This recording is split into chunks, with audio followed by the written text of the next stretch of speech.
আমার প্রিয় বন্ধুরা, আমার এই ঘটনাটা শোনার পরে যারা এখনো ব্যাচেলার আছো, অর্থাৎ আইবুড়ো আছো, অর্থাৎ এখনো পর্যন্ত যারা অবিবাহিত আছো, তারা খুব ভালো করে চিন্তাভাবনা করে নিও যে আদৌ তোমরা বিয়ে করবে কি না।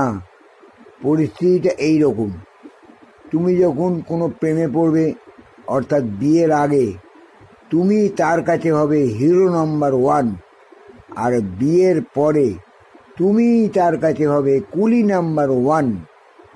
বিয়ের আগে তুমি সবাইকে বলবে, সেও সবাইকে বলবে আমি প্রেমে পড়েছি।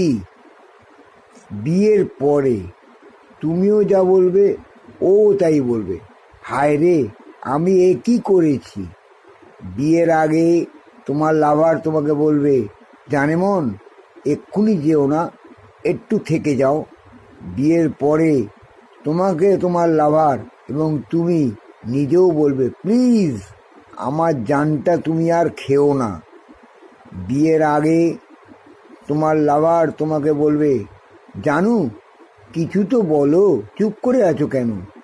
বিয়ের পরে তুমি বলবে, এই বাল, এবার একটু চুপ করো তো, খালি বকর বকর। বিয়ের আগে তোমাকে ছাড়া আমি বাঁচবই না, তুমি বলবে, তোমার লাভারও বলবে। বিয়ের পরে বলবে, আজ তোমার একদিন কি আমার একদিন, হয় তুমি বাঁচবে নয় আমি বাঁচব। বিয়ের আগে, ডার্লিং আবার কবে দেখা হবে। বিয়ের পরে ওই লাভার এবং তুমি দুজনেই বলবে, উফ, কবে যে তুমি আমার জীবন থেকে বিদায় হবে। বিয়ের আগে বেশি কথা বললে তোমার লাভার তোমাকে বলবে, উফ, সত্যি কত কিছুই না তুমি জানো, সত্যি সেই জন্যই তোমার কথা শুনতে এত ভালো লাগে, তুমি বলে যাও আমি শুনছি। বিয়ের পরে বলবে, একটু বেশি কথা তুমি যদি বলেছো, সঙ্গে সঙ্গে বলবে, ধর বানা, একটু চুপ করো তো, বাঞ্চোত বোকা চোদা, খালি বকর বকর করে আমার মাথাটা খেয়েই যাচ্ছে, বাল যাও এখান দিয়ে।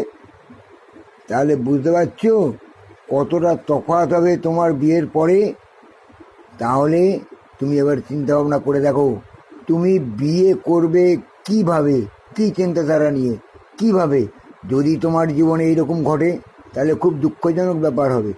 অবশ্যই এইসব ব্যাপার তোমার জীবনে নাও ঘটতে পারে, সেটাও ঠিক।